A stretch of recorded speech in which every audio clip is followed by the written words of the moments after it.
Hola chicos, buenos días, ¿cómo están? Muy buenos días, Bien, señor, señor. gracias a Dios. ¿Y usted? Bien, bien, gracias a Dios. ¿Cómo van? Bien, señor. Se quedan calladitos. Bueno, Señor, muy bien. me Adiós. alegro mucho chicos, estamos avanzando. Bueno, les digo que estamos haciendo las lecturas aquí en clase, pues sé que algunos no lo están haciendo de manera asincrónica.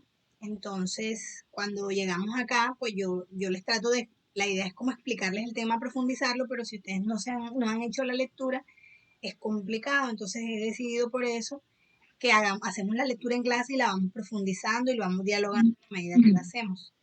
Vale, y pues también con la intención de tampoco dejarles tareas, porque sabemos que esto que estamos haciendo es extracurricular y después ustedes también se cargan, entonces tienen compromisos con otras áreas. Entonces tratar de hacer todo dentro de las sesiones que manejamos. Eh, ¿Qué más les comento? Atentos a lo que estamos haciendo, a la lectura, a ir tomando apuntes, a ir viendo. Ayer me decía Mateos que se imaginó muchas cosas. Creo que te alcanzaste a imaginar escenas para el radioteatro. Es bueno que lo anotes, no dejes ir de pronto esa idea, porque por más adelante no te vas a acordar. Entonces, anótalas que ya en algún momento vamos a tener el espacio para la parte creativa. ¿Cierto? Pero si a mí se me ocurrió una idea, digo, ay, esta escena es importante que salga en el radioteatro y me gustaría hacerlo. Las preguntas que nosotros estamos haciéndonos y que las vamos anotando no significa que eso es lo que va a salir en el radioteatro. Significa que esos son, digamos, que vacíos que nos van quedando e información que nosotros necesitamos conocer y sobre lo que necesitamos profundizar. Pero muy seguramente, o de pronto la idea, la sugerencia que les hago es ir tomando apuntes y mirar qué hechos consideran ustedes importantes para incluir en el segundo episodio del radioteatro, teniendo en cuenta que este segundo episodio es sobre el periodo desde que comenzaron a tener las primeras dificultades con el cultivo del banano hasta la bonanza bananera, es decir, hasta que todo era color de rosas, todo era bonito, todo iba bien. Entonces, ese es el periodo. Y el tercer episodio correspondería a, digamos, a la huelga y a la masacre como tal. Que ya nosotros tenemos un trabajo adelantado, ¿cierto? Que ya nosotros tenemos una obra de teatro y pues la idea es mejorarla, bueno, digamos no mejorarla porque está bien como la hizo el libretista, pero sí de pronto enriquecerla con más información que nosotros obtengamos en nuestra investigación, en nuestro estudio, en nuestro análisis de fuentes. Listo, hasta ahí estamos claros con eso. Señor. Ok, ¿y los demás? Sí, señor. Sí, Bueno, señor. listo. Entonces, estamos leyendo, discúlpenme que les pregunte, ¿a quién estamos leyendo en este momento? ¿A qué autor? Carlos Payares. Carlos Payares. Juliana, ¿cómo se llama el texto que estamos leyendo de Carlos Payares? Memorias de una epopeya. Memorias de una epopeya. Se llama el libro que estamos leyendo de Carlos Payares. Obviamente no estamos leyendo todo el texto. Yo seleccioné las partes que abordan el tema que estamos estudiando. Ok, las partes que hablan del periodo de la bonanza bananera. Entonces, eso es lo que estamos leyendo. Voy a compartir pantalla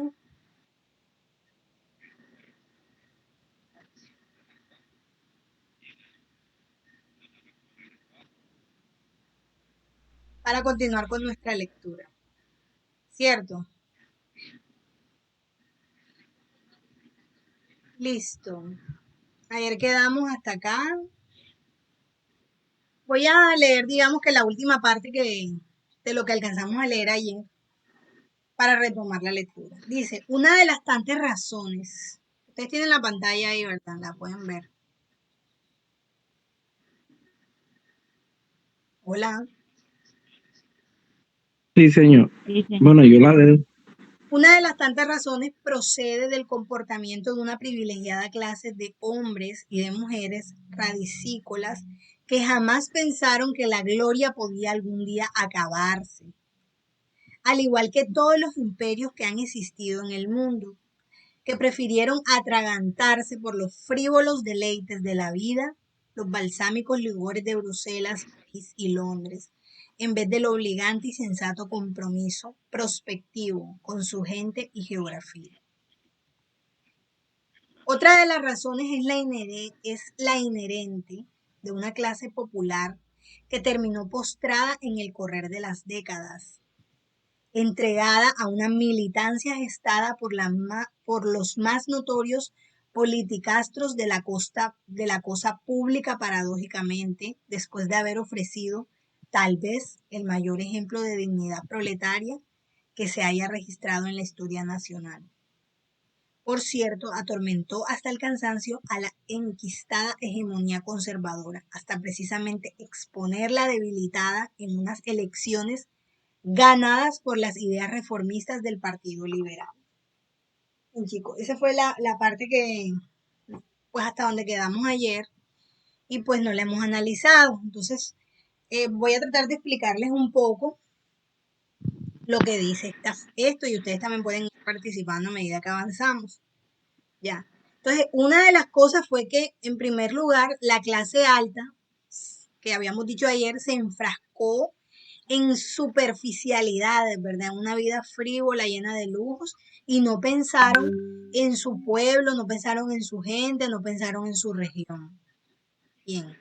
Pero otro aspecto importante es que la clase popular, es decir, la clase, los pobres, los campesinos, la clase baja, dice que terminó postrada con el correr de las décadas, o sea, estaba mal, estaba, digamos, arruinada y estaba entregada a una militancia gestada por los politicastros de la cosa pública, es decir, se estaba dejando dominar de unas políticas que no les estaban beneficiando. O sea, siendo que Colombia era un país democrático y que las personas tenían que elegir, pues estaban sumisos, estaban obligados, estaban allí, digamos, aceptando todas esas, digamos, esas políticas públicas que no estaban favoreciendo al pueblo. ¿Ya? Aunque él señala que después, y eso se refiere específicamente a la huelga de las bananeras, cuando dice, después ofreció el mayor ejemplo de dignidad proletaria que se haya registrado en la historia nacional. Mira cómo lo muestra como un ejemplo de dignidad proletaria, porque es cuando estos empleados, estos trabajadores, de verdad deciden hacer una huelga contra todo. ¿Ya? Y esa huelga no solamente tuvo la consecuencia de que, bueno, fueron asesinados estas personas, sino que esa huelga luego, como se dice por ahí, le dañó el caminado al Partido Conservador, porque los conservadores venían dominando políticamente. Eran los que dominaban y eran los que tenían el poder. Pero luego de que ocurre la huelga y la masacre de las bananeras, pues ellos pierden las elecciones, porque la gente tuvo rechazo y repudio por el hecho ocurrido. Entonces dice que ese hecho, esa huelga, expone la debilitada en las elecciones a los conservadores, pues ganan los liberales. Hasta ahí está claro. Sí, señor. Sí, señor. Ok, Sí, señor. bien. Si ustedes tienen algo que decir, también pueden hacerlo. Tienen que opinar sobre el texto. Es factible que lo dicho explique en parte el nebuloso momento situacional en que sobrevivimos. Momento crítico que algunos pretenden enmascarar bajo el nebuloso incienso servido a incorpóreas identidades andadas en el pasado. Como si fuese escrito para el caso, Freud sostiene que el progreso de la humanidad solo es posible cuando los individuos han sustituido el principio del placer por el principio de proponer y construir ante la desengañadora realidad.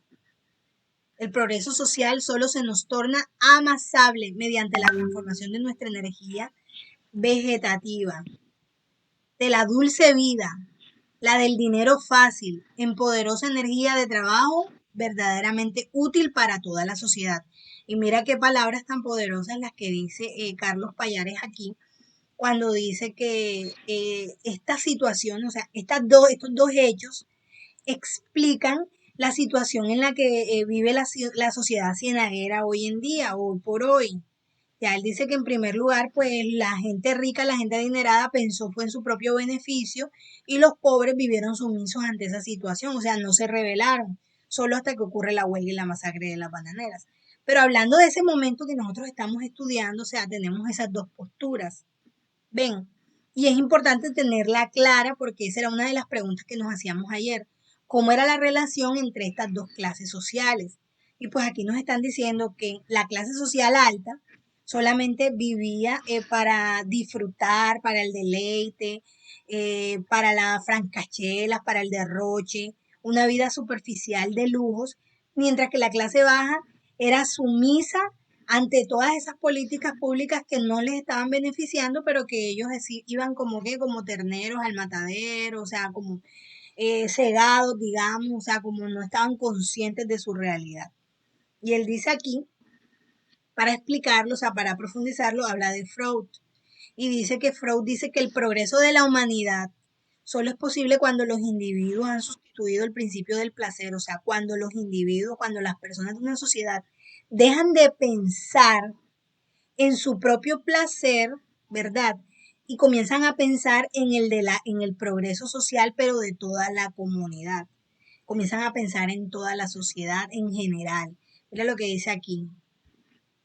Me avisan, chicos, si el progreso social solo se nos torna amasable, o sea, solamente se puede progresar en sociedad mediante la transformación de una energía vegetativa, o sea, transformar esa idea de la vida dulce y la del dinero fácil por la energía de trabajo verdaderamente útil para toda la sociedad.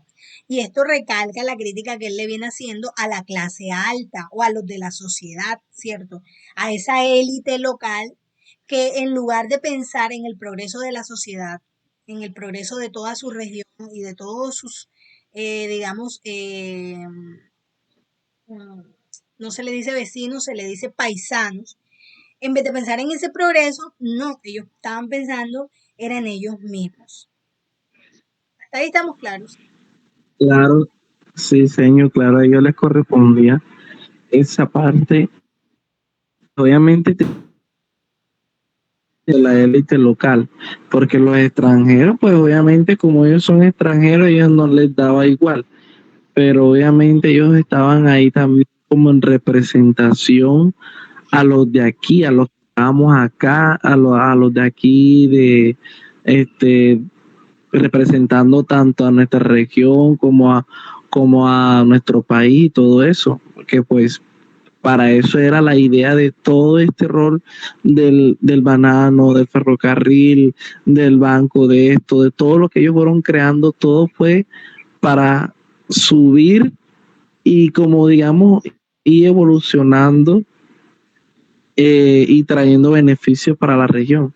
Entonces, más que toda esta responsabilidad se le debe a los de la élite local, ya, a los que eran de acá mismo. Y a los extranjeros no, que venían de afuera no, porque a ellos les daba igual, ellos solamente querían su dinero y su beneficio para ellos. Ya. Listo, muy bien, gracias, Marcos. Entonces tenemos aquí, seguimos. ¿Quién quiere leer el siguiente párrafo? Por favor. Adelante. Daila. Desde acá. Ya, señor, sino que la pantalla como que usted se sale. Señor, por donde dice nuestra propia historia. Sí, adelante, Marcos. ¿La lees tú o la leo? Bueno, dice Cualquiera. nuestra propia historia sobre la cual se debe construir necesariamente cualquier sentido de identidad y de pertenencia.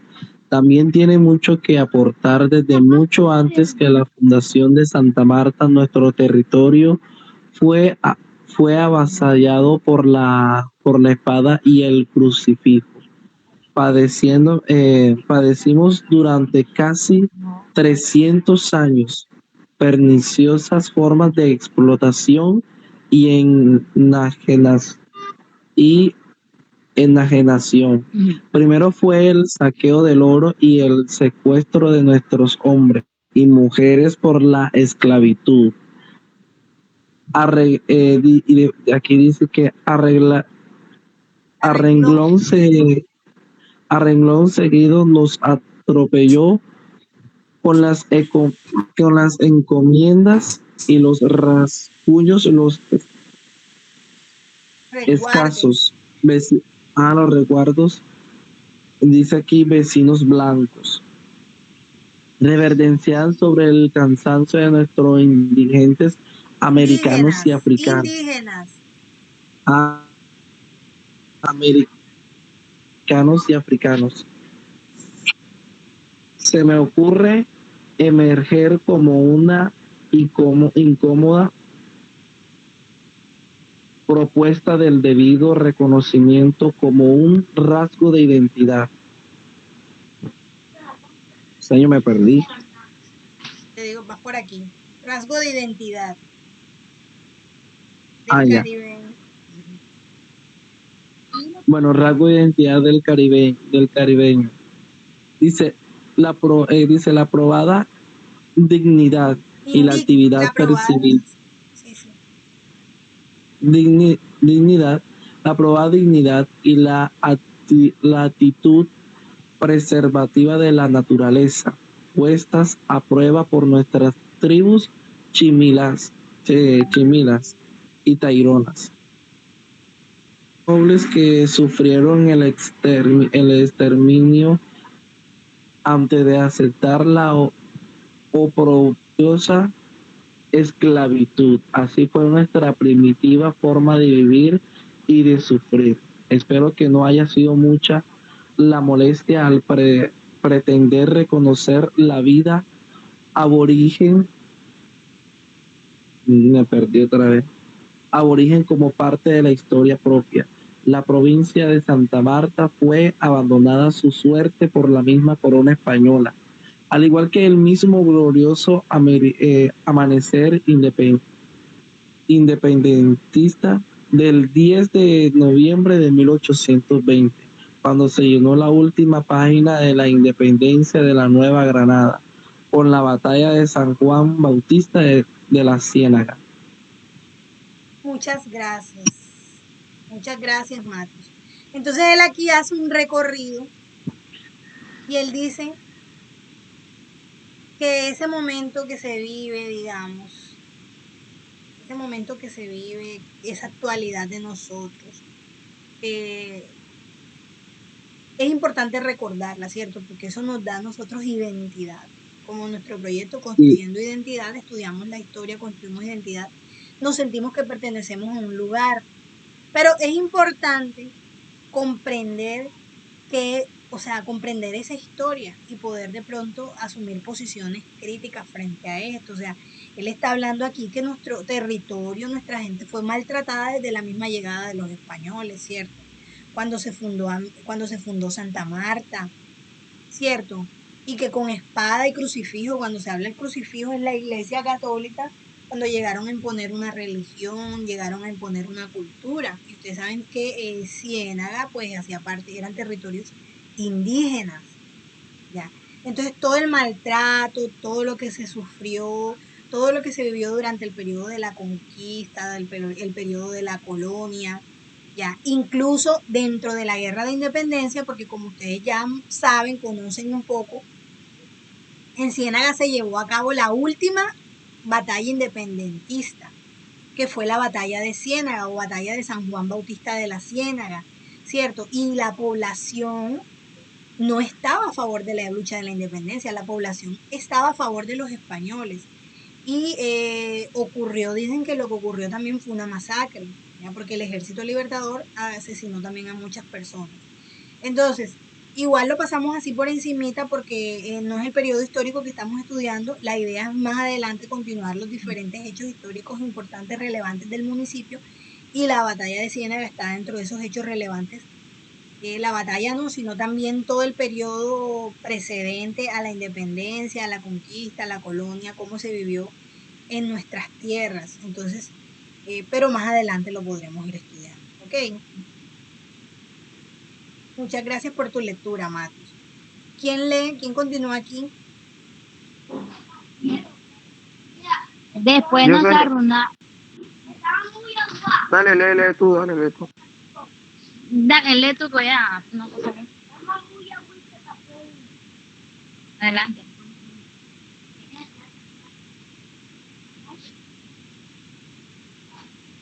Chicos, adelante. Después nos arrumaron las guerras patricidas del siglo XIX, ocasionadas casi todas por el mal carácter o el señor, qué cosa es, Apetito. por el mal carácter, sí, pero se había ido la pantalla, Ah, señoral, señorial de nuestros, aportamos el riesgo de atiborrar de puñaladas en una celada cienaguera al gobernador Fabrega, que digo, después de exhibirlo amarrando en la historia de Plaza del Centenario. Con similar impiedad había sido cometido el primer manicidio en nuestras tierras, el de don Rodrigo de Bastigas, en manos del rezandero infame de Villafuerte. El asesinato de Fabrega ocasionó una ola represiva con una crespa de innumerables ejecuciones patiburarias, los enfrentamientos armados entre los bandos liberales de, señor, no se ve, entre los bandos, quedó ahí, entre los bandos liberales de Joaquín Riasco García y de Francisco Chico. Las BARC detuvieron por décadas Abarcés. el orden público cienaguero. En cubanos, en nuestras extrañas o en un excepcional personaje, el general Francisco Carmona, un venezolano de nacimiento que decidió a modo propio trastornarse cienaguero, no por oficial adopción, sino por entidad, ahora no se ve, Por aquí. sino por entidad con nuestra historia libertadora. Había sido uno de los gloriosos militares de la independencia que tuvo tal vez la única oportunidad de construir realmente el sueño de la existencia de un gran país. Sigue, sigue. De un gran país caribe.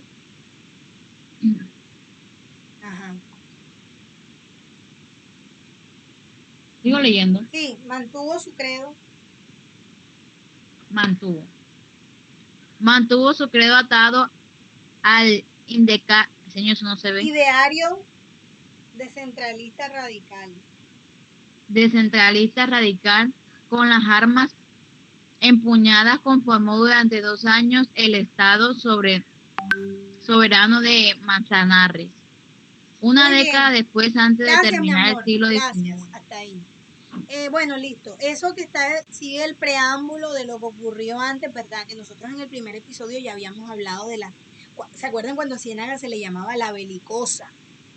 Que ocurrían muchos enfrentamientos, había mucha guerra, ya venía la violencia. Eso fue antes de la guerra de los 1000 días, que fue un siglo digamos que el siglo XIX fue un siglo de fuertes conflictos.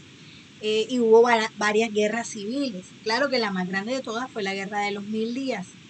Ya, entonces, mira que ocurrió también el enfrentamiento con Farias y pues todos estos hechos que fueron importantes, pero que igual no están dentro del momento histórico que estamos estudiando, sin embargo, nos sirve para comprenderlo, ¿ok? Lo que digamos que a grosso modo, lo que ha sido la historia de Ciénaga. A ver, ¿quién continúa acá leyendo, por favor? Y dice que una de, señor, no se ve casi. Bueno, yo lo voy a leer, porque verdad que se ve borrosito. Unas décadas después, antes de terminar el siglo XIX, el 30 de mayo, anoten esa fecha, muy importante que la anoten. ¿Quién la va a anotar? Yo, señor. ¿Quién dijo yo? Juan Santiago. Sí, Anota la fecha para que la mandes en el grupo. El 30 de mayo de 1899 aparece sigilosamente un engendro monopólico de la mano de Minor Cooper Kidd, la United Fruit Company, en el mismo momento en el que el historiador Ramón Demetrio Enríquez decía que la zona bananera no era más que una selva inconmensurable de grandes montañas y bosques impenetrables. Circunstancia ratificada por Manuel Díaz Granados, a pesar de la existencia de la Compagnie Immobilière Agricole de Colombia, al manifestar que fue precisamente al finalizar el siglo XIX cuando se inició el desarrollo de la producción agrícola regional, con los cultivos de tabaco, cacao y otros de pancoger, convirtiéndose más tarde en la extensa zona del oro verde en Colombia. Santa Marta y Ciénaga eran unas poblaciones soñolientas, como lo expresa Legrand 2001, aisladas del resto de Colombia y del mundo. La abolición del esclavismo había dejado sin entendederas a los escasos dueños de los hatos de ganado y de algunas haciendas que producían los cultivos que hemos mencionado. Pues bien, chicos, entonces aquí nos habla de la llegada de la United Fruit Company, ¿verdad? ¿En qué fecha llegó, apareció Minor Cooper Kidd con la... El 30 de mayo, no fue el 30 de mayo en 1929. Entonces, esa empresa, o sea, antes de llegar a ella se dice que, o sea, la zona bananera era una selva espesa, impenetrable, pero que el desarrollo a la región supuestamente llega cuando llega esta empresa, ni siquiera antes, que ya había llegado la Compagnie Immobilière Agricole, que ya se habían comenzado otros cultivos. Pero realmente dicen estos historiadores que es cuando llega la United Fruit Company que se ve un desarrollo en esta región, un desarrollo de la agricultura. Hasta ahí estamos claros. Sí, señor. Necesito que alguien lea por favor, que ya sí está más claro. Piensa aquí, con la llegada de la United Fruit Company, aquí no se movía una hoja sin el permiso de los gringos. Hasta se dieron el lujo de estancar los rieles del ferrocarril en fundación para que nunca llegara hasta las poblaciones del centro de San Antonio, Heredia o el Banco. En el 1910, el griego Frank, ¿cómo se pronuncia eso? El gringo. Al gringo Frank Coppel. ¿Cómo se dice? Frank Coppel. Frank Coppel envió un memorando a la presidencia de la República, negociándose a extender el ferrocarril. Negándose a extender el ferrocarril hasta presidencias. El río Magdalena. Dicen, sí, hasta el río Magdalena, porque en esa región no hay industria bananera y no hay posibilidad de desarrollar otra que justifique el ferrocarril. La compañía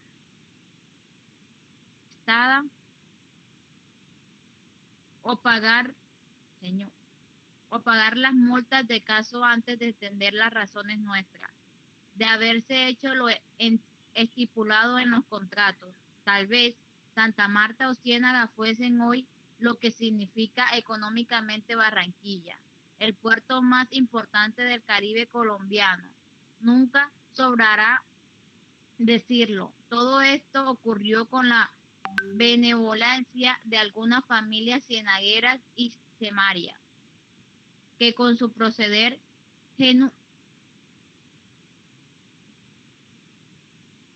ahora me hizo perder, señor.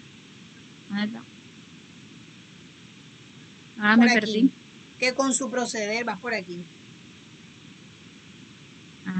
Que con su proceder genufleto realizaron buenos negocios con el capital forastero, logrando enriquecer perpetuarse en los cargos más influyentes del Estado.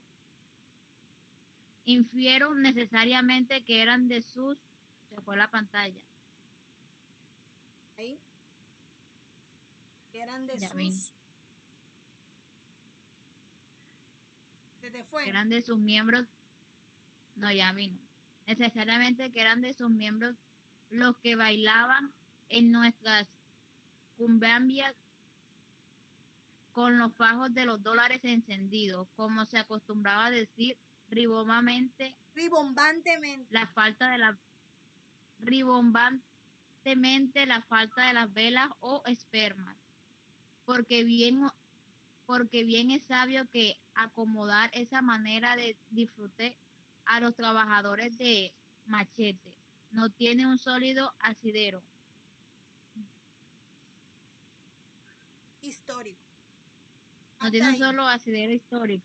Listo, vamos hasta ahí. Bueno, chicos, aquí hay mucha información. No sé si estaban prestando atención, escucharon atentamente lo que Daila dijo. Aquí hay mucha información realmente importante y que nos abre de pronto el panorama de lo que ya veníamos hablando con las otras lecturas. Y miren que, o sea, bueno, está diciendo en primer lugar que no se movió una hoja sin los gringos y se toca el tema del ferrocarril. O sea, definitivamente la United Fruit Company decidió que el ferrocarril no llegaría hasta el banco, hacia el lugar donde se tenía pensado llevarlo. ¿Por qué? Porque como allá no habían plantaciones de banano, pues a ellos no les interesaba. ¿Ya? Y ellos simplemente se negaron, o sea, ellos mandaron su carta a la presidencia de la República diciendo que no lo harían. Ya, porque allá no había industria bananera. Y que no había Niño, posibilidades de desarrollo que justificara esto. Adelante, Mati. bueno, con respecto a lo que usted está diciendo, de que pues obviamente dicen de que ellos no lo querían extender hasta allá porque no había. Entonces, bueno, para mí surge una pregunta que es la siguiente. Entonces, ¿por qué los de la élite local querían llevar el ferrocarril hasta allá, o sea, ¿por qué lo quería extender hasta allá? ¿Por cuál era ese propósito y por el cual lo querían llevar hasta allá? Bueno, acuérdate cuando nosotros leímos y abordamos ese tema de la historia antes de la llegada del banano. Y era que igual todavía cuando se hizo la meta de hacer el ferrocarril, de construir el ferrocarril, todavía no, o sea, todavía la industria bananera no había llegado a la región. Y la élite local estaba buscando el desarrollo de la región. Y efectivamente, el hecho de que el ferrocarril llegara hasta el río Magdalena, sí permitía el desarrollo. ¿Por qué? Porque uno de los indicadores de desarrollo de un lugar, de un país, de una ciudad, es el transporte. Y si hay un tren que comunica Santa Marta con el Banco Magdalena, es decir, que lleva directamente al río Magdalena, que este río es la principal arteria fluvial del país, por donde también se transportan mercancías a lo largo del país, eso sin duda alguna era el desarrollo. Pero esta concesión del ferrocarril fue puesta en manos de la United Fruit Company. Acuérdate que inmediatamente que ellos llegaron a la región y se estableció la compañía, el mismo año les dieron a ellos la concesión del ferrocarril, es decir, la administración de este ferrocarril. Ok, hasta ahí vamos claros.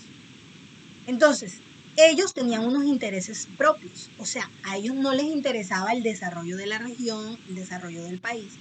Ellos simplemente les interesaba producir su banano y llevarlo a vender en otros países, como en Estados Unidos. A ellos no les interesaba que la región progresara, que hubiesen medios de transporte para navegar por río, o sea, no. Y como a ellos no les importaba porque en esos lugares no habían plantaciones de banano, no, o sea, no había algo que les generara a ellos atracción hacia el hecho de querer llevar el ferrocarril hasta allá. Vale, hasta ahí estamos claros.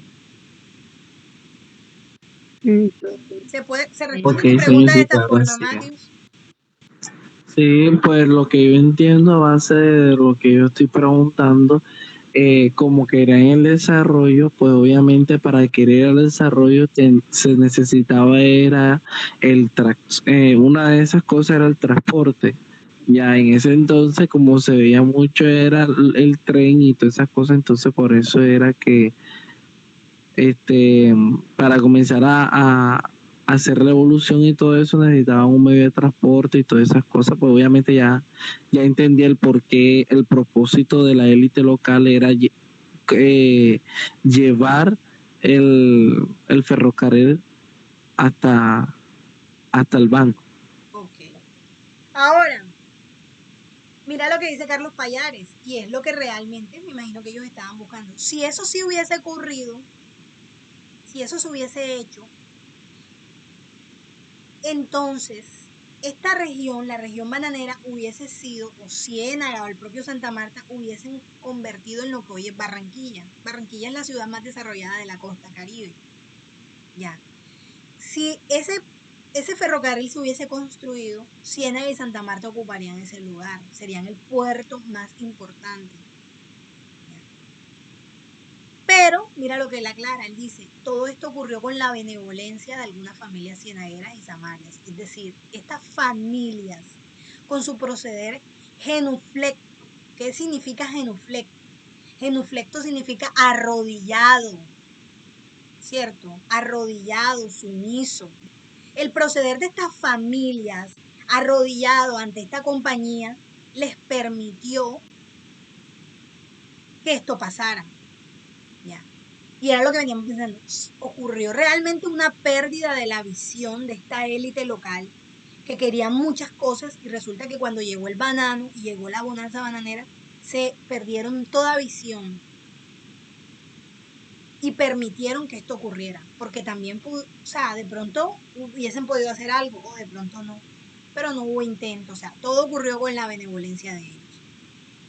Se dejaron robar, No se el dejaron robar, proyecto. ojo. Ellos estaban beneficiándose del negocio del banano. Ellos sí se estaban O sea, beneficiando. no, se dejaron robar, digo, el sueño, o sea, el propósito que en realidad por el cual ellos habían hecho todo eso, eso es a lo que me refiero. Se O sea, se enceguecieron y dejaron perdieron robar. su horizonte, perdieron su Exactamente. horizonte. Ya, entonces mira que ellos realizaron buenos negocios con el capital forastero, o sea, ellos estaban siguiendo con sus empresas, estaban haciendo dinero, ¿ya? Y se estaban enriqueciendo y estaban tomando cargos influyentes en la política, como hasta el día de hoy, que ellos son influyentes en la política, todas estas familias. Y mira lo que dice aquí, lo que expone Carlos Payares. Él dice, infiero necesariamente que eran de sus miembros. Él dice, o sea, pues él no afirma, él dice que a partir de todo eso, los miembros de esta familia eran los que bailaban cumbia con los fajos de dólares encendidos. Como se dice rimbombantemente, porque en Ciénaga eso es un orgullo, o sea, yo lo he escuchado cuando las personas dicen, acá en Ciénaga se bailaban con los fajos de billetes. Entonces dice que Carlos Payares, que esos mismos miembros de la sociedad cienaguera que permitieron que la United Fruit Company hacía lo que se le diera la gana en la región, eran los mismos que despilfarraban también el dinero, que encendían los fajos cuando no había velas.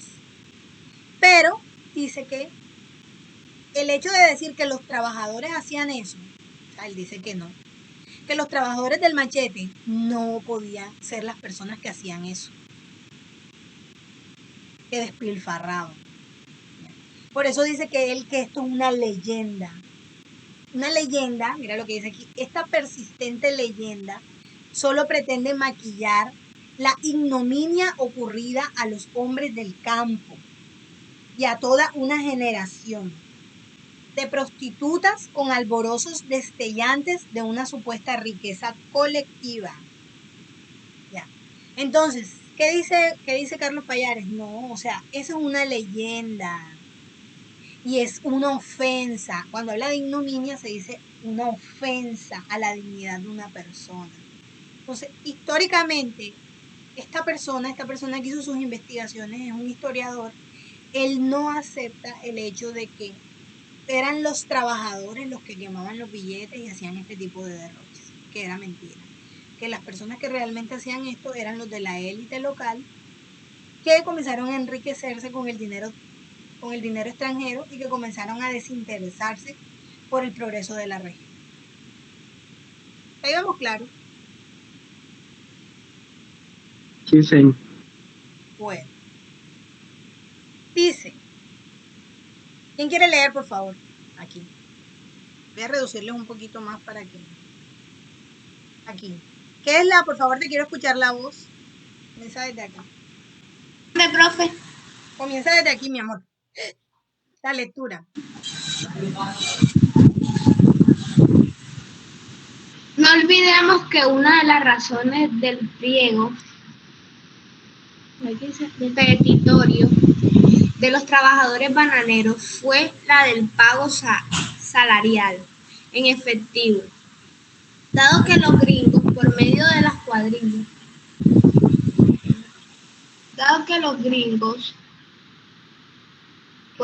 las cuadrillas de contratistas les pagaban papeles ovales que solo tenían valor de cambio en sus comisariatos. El abaratamiento. Gracias, Keslan. Bien, entonces, definitivamente él decía, ¿cómo iban los trabajadores a ser quienes quemaban los billetes para bailar en la cumbia si a ellos ni siquiera les estaban pagando en efectivo? De hecho, ellos estaban exigiendo dentro de las peticiones en la huelga fue que les pagaran en efectivo, porque los de la United Fruit Company les pagaban era en vales, en bonos, para que ellos los cambiaran en sus propios almacenes, en los almacenes de la United Fruit Company. Ya. Adelante, Kesla. Escucha, hijo. Aquí, vas por aquí. El abaratamiento.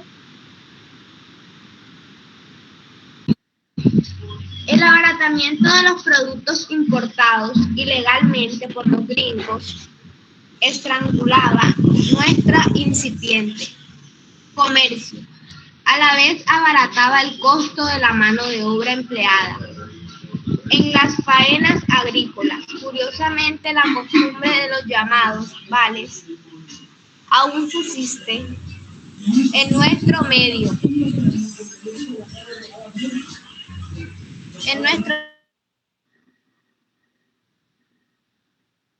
Y es una forma arraigada de comprar al fiado. Bien. Para los norteamericanos era la mejor manera. ¿Me están escuchando, chicos? Sí, señor. De que su llamada flota blanca regresara al puerto de Santa Marta con las bodegas preñadas de mercancías. ¿Bien? Entonces, aquí él habla claro cuando dice que los productos, como venían, ellos traían productos de allá, de Europa y de Estados Unidos, pero esos productos los traían y no pagaban impuestos, por eso él dice que eran ilegales. Como eran ilegales, eran baratos. Así como cuando ustedes, no sé si ustedes alguna vez han comprado o saben que hay lugares donde venden cosas de contrabando y por lo tanto esas cosas de contrabando que no pagan impuestos son más baratas. Así ellos traían productos que vendían en sus comisariatos y como eran ilegales, eran más baratos. ¿Y qué pasaba?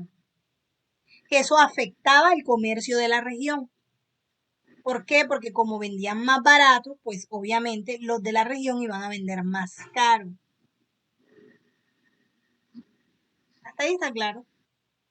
Sí, señor. Y pues esa costumbre de los vales era una forma como de vender fiado.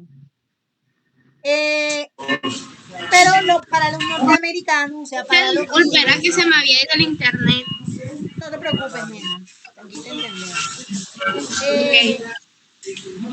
Ellos lo que hacían era que como la flota viajaba cargada de banano y de café, de alguna parte de café, en alguna forma, la flota blanca no debía venir vacía, entonces la llenaban de productos, de mercancías que ellos traían de allá.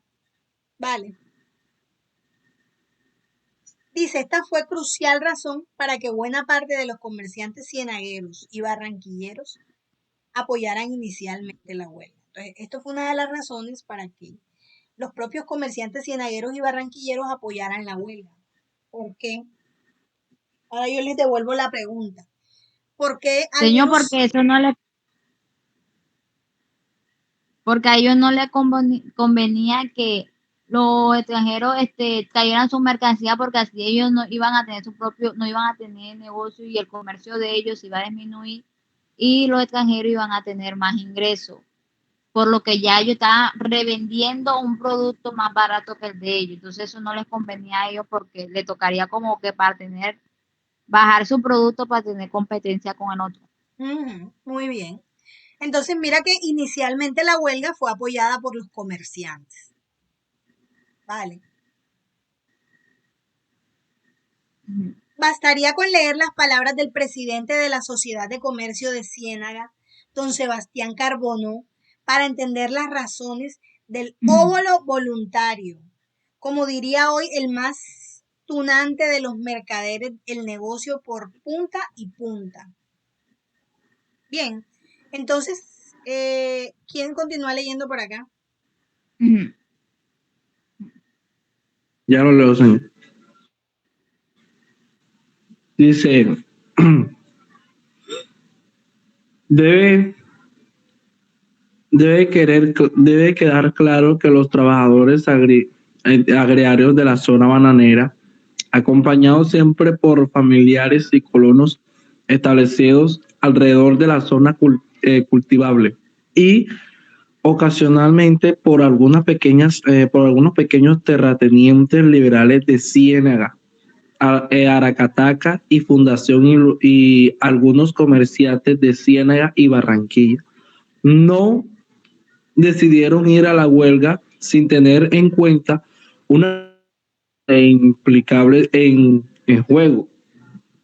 Eso de seguir pensando, eso de seguir mozos, que ahorita explico qué significa, que los mozos vivían como unos reyesuelos en los diferentes pueblos, en los diferentes poblados de la zona bananera, era una alucinación.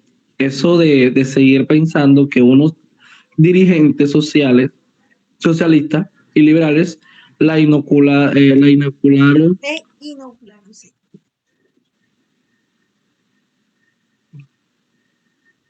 Estás por aquí. Inocularon el virus de la rebelión sin una base material de iniquidad que los justificara es pura evasión,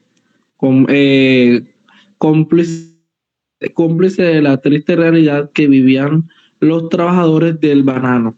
El sistema de explotación de pago a destajo, las jornadas laborales irregulares, horas al día, la contratación directa, sino por medio de los ajusteros, la no aplicación y violación de las leyes laborales existentes, el pago mensual y no semanal o quincenal, el pago de los salarios por medio de vales o cupones. Por aquí. Dice para comprar obligatoriamente en los comisariatos de las compañías. La retención indebida de una parte del salario por contratistas, la política de avances o préstamos de la compañía a los trabajadores, la retención del 40% del salario al trabajador cuando no cumplían con lo pactado del descuento entre el 10% y el 30% al valor de... Ya, hasta ahí. Bueno, Sí. chicos, hasta ahí. Ven, a ver, mira qué importante esto. O sea, ya encontramos un equilibrio, no un equilibrio porque realmente es algo desigual, pero sí encontramos una relación entre la vida que estaba llevando la élite y la vida de los trabajadores del campo, ¿cierto? Los trabajadores del campo no estaban viviendo en buenas condiciones, vivían hacinados, y ellos lo manifestaron en el pliego de peticiones, vivían mal, vivían en malas condiciones laborales, ¿vale? Y que ellos, también se dice, una de las, digamos que de las teorías que se dice, es que esa gente hizo la huelga porque aquí vinieron socialistas, liberales, y les metieron esas ideas en la mente, que se revolucionaran, de que hicieran, pero que realmente no había motivos por los cuales hacer una huelga. Ya hasta el día de hoy se escucha esto.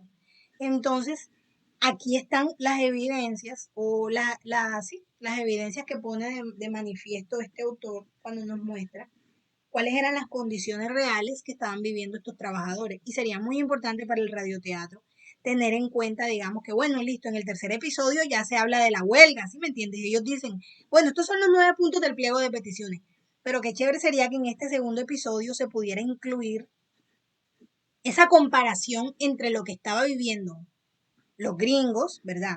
Una parte de la sociedad que ellos nada más pensaban era en ellos, en vender, traer sus productos, llevar sus productos, y no le interesaba nada de la región, ¿verdad? La élite local, que eran los empresarios, y que ellos simplemente estaban aprovechando el dinero que había, que estaba entrando extranjero, para derrochar, que hacían sus fiestas, sus celebraciones pomposas, su despilfarro de dinero, sus viajes a Europa. Y por otro lado están los trabajadores y las condiciones en las cuales estaban viviendo, cómo vivían de hacinados en las plantaciones, cómo les pagaban. Ya, entonces sería chévere, no sé, digamos ustedes si les parece como interesante que en ese radioteatro se expongan esos tres estamentos de la sociedad y esas condiciones en las que vivía cada uno y cuáles eran sus intereses. Díganme Sí, diseño sería interesante. si les llama la atención. ¿Y los demás qué Sí. piensan? Claro, señor, Sí, señor. todas esas cosas que usted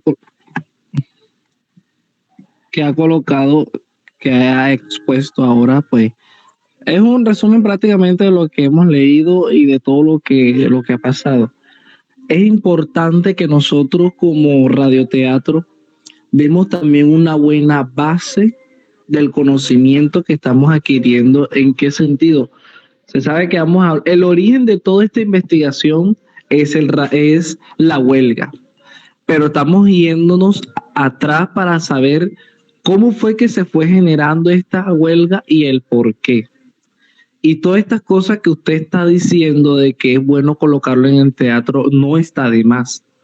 Al contrario, para que cuando venga otras personas, por ejemplo, mire que por ahí a veces hay cosas que, mire lo que estaba diciendo, de que no, que eso era una ofensa, que ellos no hacían eso, de que derrochaban el dinero, de que no sé qué, que esto, que lo otro.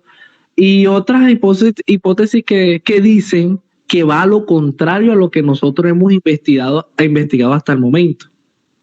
Entonces, todo esto es importante. ¿Por qué? Por eso, para darle una buena información y decirle, bueno, esto fue lo que pasó en realidad según los autores a la cual nosotros investigamos y leímos y todas esas cosas.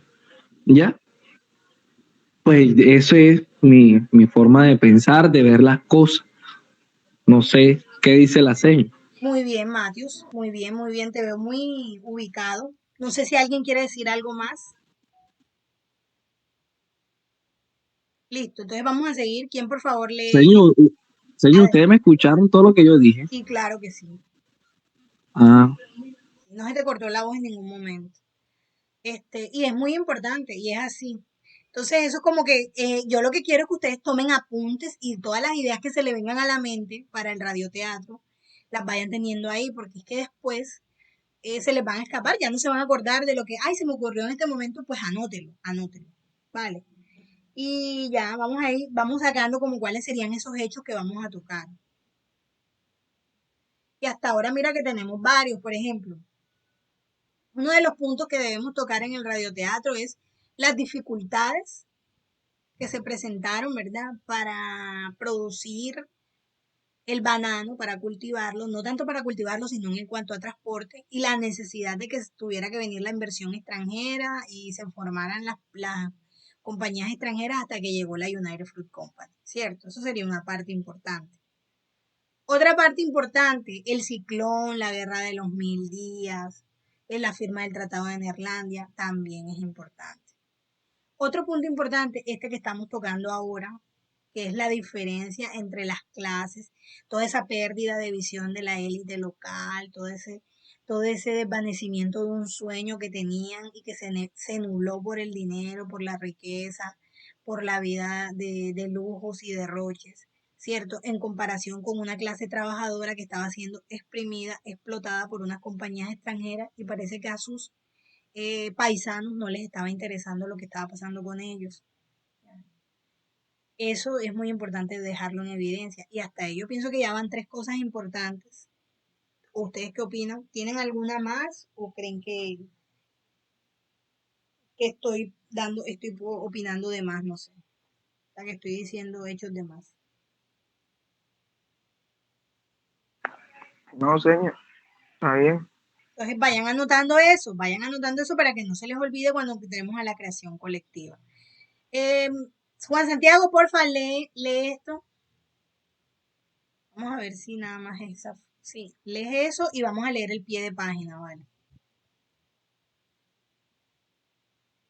Yo les reduje bastante la lectura porque es un libro completo, entonces nada más saqué lo que habla de lo que estamos estudiando. Listo, adelante. ¿De dónde comienzo?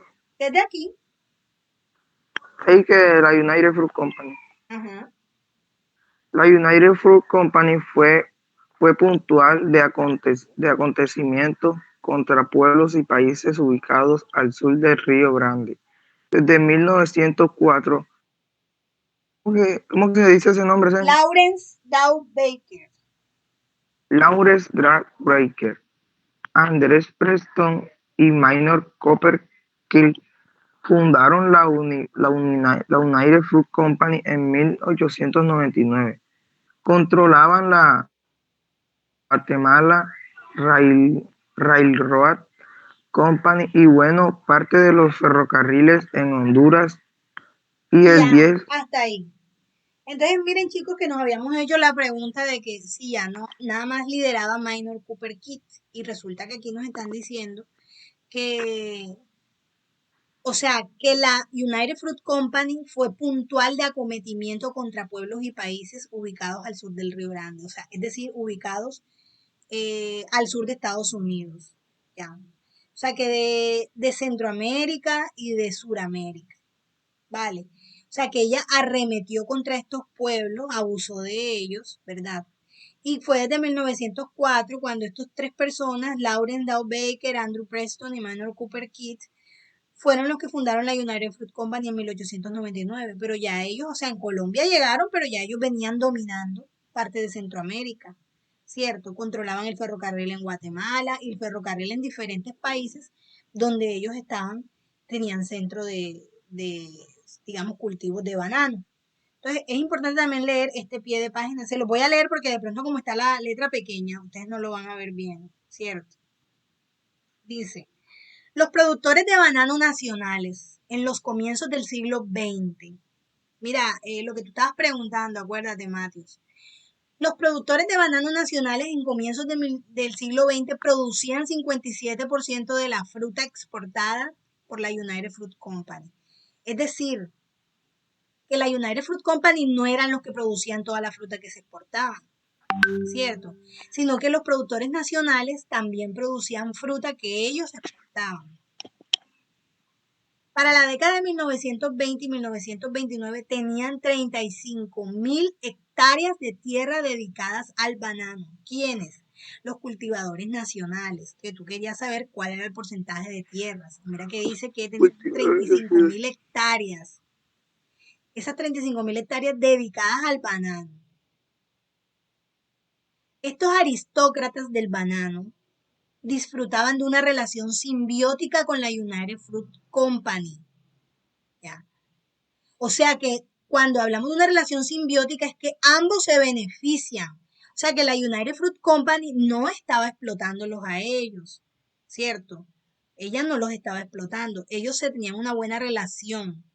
¿Por qué? Porque ellos, los cultivadores nacionales, le vendían, dice aquí, al vender o alquilarle sus tierras a cambio de jugosos contratos o préstamos en dólares. Entonces, o les vendían o les alquilaban las tierras a cambio de dólares, de pagos en dólares. O también recibían préstamos de parte de la United Fruit Company para ellos invertir. O también tenían cargos administrativos para sus familiares en la empresa. Además, la gran compañía colaboraba con la designación de los nacionales en los cargos públicos más importantes, lo que era regularmente aprovechado por parte y parte. Bien, entonces, ojo, aquí es muy importante lo que está diciendo. ¿Cuál era esa relación que existía entre los altos ejecutivos de la United Fruit Company y la sociedad cienaguera o Samaria? O sea, ellos tenían una relación en la cual se beneficiaban, ¿cierto? Porque ellos les prestaban, le alquilaban o les vendían las tierras, pero eso para ellos también significaba ganancia porque les daban dinero, les daban préstamos, les daban cargos en la empresa o también les ayudaban con cargos políticos. ¿Cómo la ven, chicos? ¿Cómo la ven? Señor, una pregunta, ¿cómo así de que le alquilaban o le vendían tierra?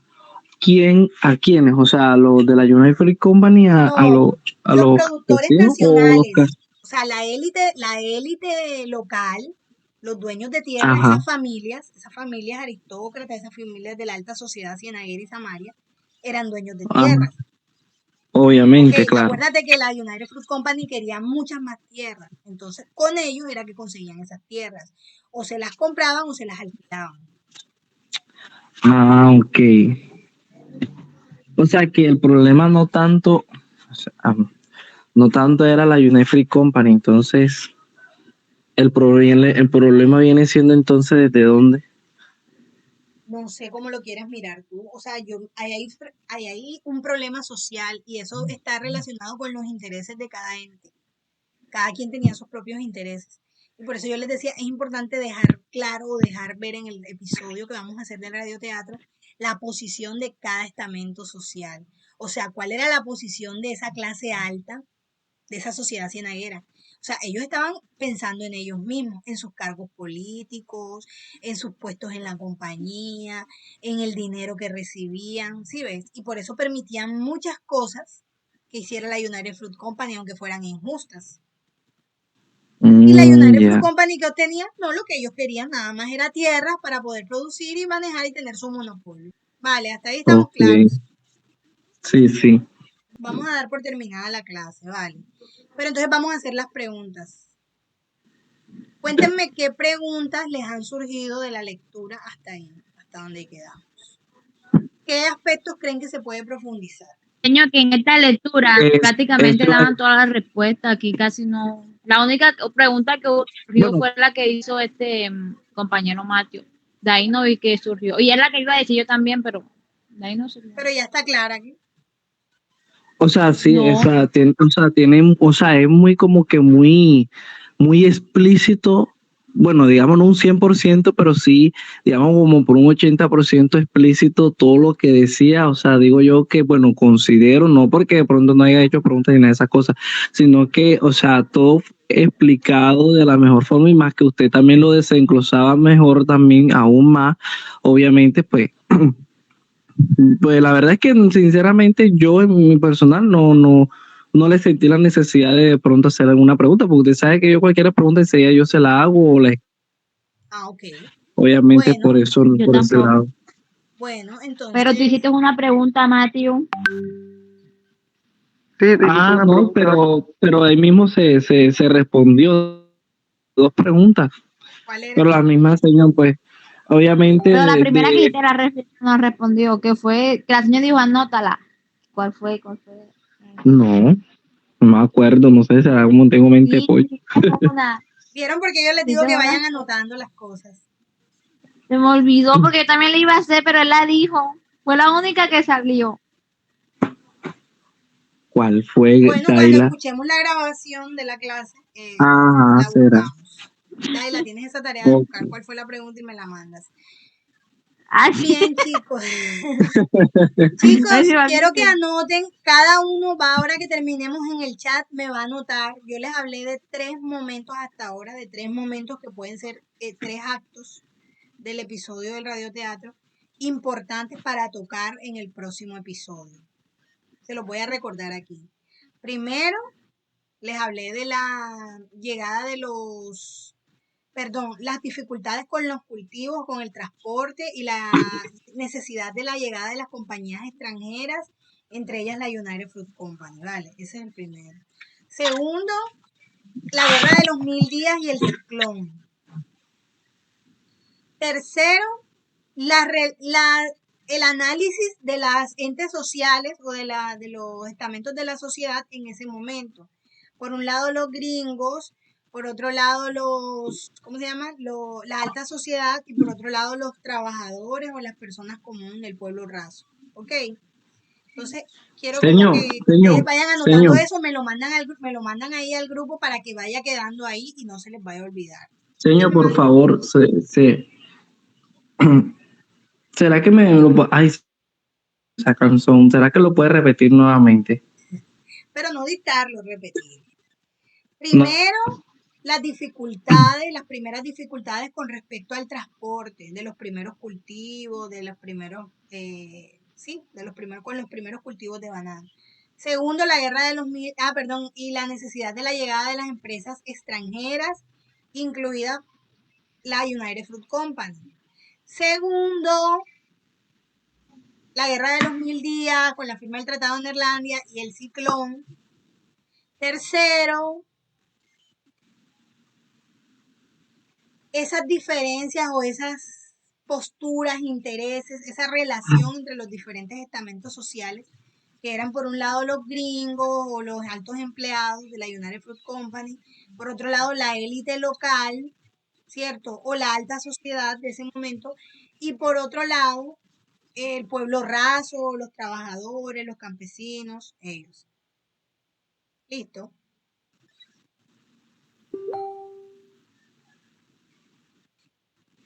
Bueno, mis amores, no siendo más, damos por terminada la clase de hoy. Por favor, enciendan sus cámaras. Nos tomamos la fotico. Mañana. Mati, posa para la foto. Anda, señor. Dale, adelante. Ría. No, pero no te ves, nada más se te ve la cara. Listo, que él la salió mucho. Bueno, mis amores, entonces doy por terminada la clase de hoy. Espero que tengan un excelente día. Mañana a las 2 de la tarde, porque no hemos terminado el documento y hay que terminarlo. Mañana, ¿qué hora? A las 2 de la tarde. Eso sí, que No se puede ser a conectan la 1:30. temprano para con nada más una horita, de 2 a 3 y listo. Oye, no puede ser a la 1:30, ¿no? A la 1:30, Matthew. Yo digo porque usted sabe que a veces la clase se extiende y esas cosas. Bueno, dale. Tú necesitas que la clase sea hasta qué hora. Se acaba. No, hasta mínimo puede ser hasta las 3:40. Ah, Ahí más o no. menos. La hacemos de 1 a 2 de la tarde. A 1 a 2 de la tarde. Sí. Lo que pasa es que, por ejemplo, hoy comenzamos la clase a las 10:30, porque mientras todos llegaban y yo comencé a hablar, yo sé que yo primero hago la introducción con ustedes y después entonces 1 hora, mira, 1 hora. Sí, sino que aquí ya estamos hablando de más, que las fotos y no sé qué, pero ya la clase terminó, mira, ya de ahí la sesión. Entonces mañana 1 horita, se conectan temprano, puntuales todos, ¿oyeron? 2 para a las, ya, de 2 a 3, sí, a las 3 están desocupados. Es para que les dé tiempo de almorzar. Bueno, porque a veces de pronto no han almorzado a las 2. Bueno, chao, bendiciones. Cuídense mucho. chao, señor. Chao, señor, bendiciones.